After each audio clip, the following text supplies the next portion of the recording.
Next guest is a member of Congress who outright says he will not vote for this bailout plan. Joining us is Representative Thaddeus McCotter of Michigan and chairman of the House Republican Policy Committee. Good morning, Congressman. Thank you for joining me.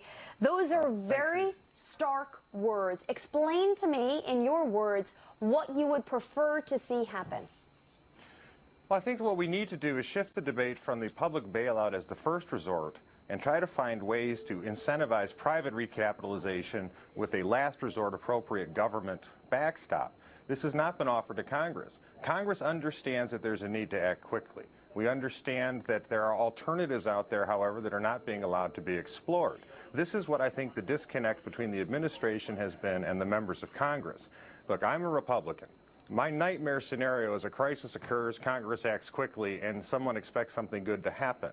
We need to be responsible about this. We think that what Mr. Paulson has put forward and with Mr. Bernanke is the first response was for the government to have a crisis and throw money at it and hope it goes away. That's not going to solve the problem. It may help in the short run, but in the long run, it's going to be detrimental. So let me ask you this, Congressman. I actually talked to another member of Congress, one of your Republican counterparts, earlier this morning about this.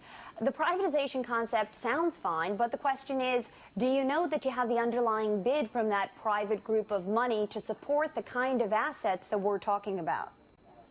Not at the present time, which is why the legislation is being proposed. What you have are investors with liquidity sitting on the sidelines waiting to see what happens because the market is very rational. The market right now is trying to correct the housing bubble. What we're trying to do is make sure that that does not exacerbate a credit crunch, but instead becomes a way in which the deflationary period, which is requisite, does not impact Main Street, freeze up credit.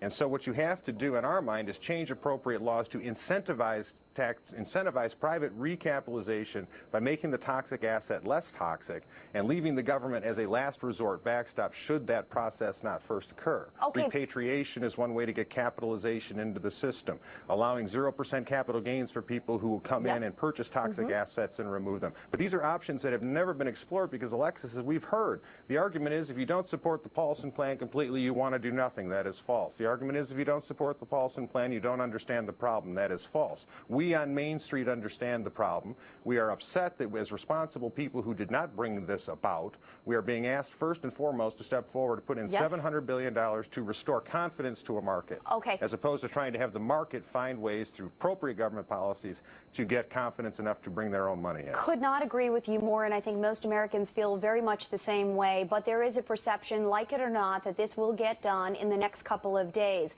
Knowing that, given that, when you look at the oversight of this, what needs to happen to make sure that we are not giving one individual power to control the kinds of dollars we're talking about?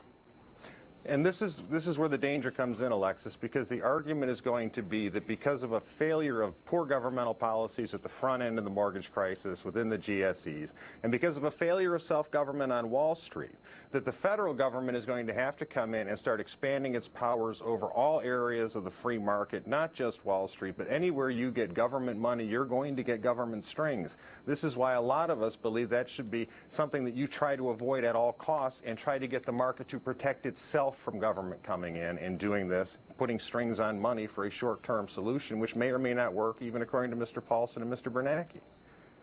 All right, Congressman, we've got to leave it there. Thank you very much. I'm glad you brought up your points, and I know the next couple of days are going to be certainly tense ones. Thank you so much for joining us. Thank you, Alexa.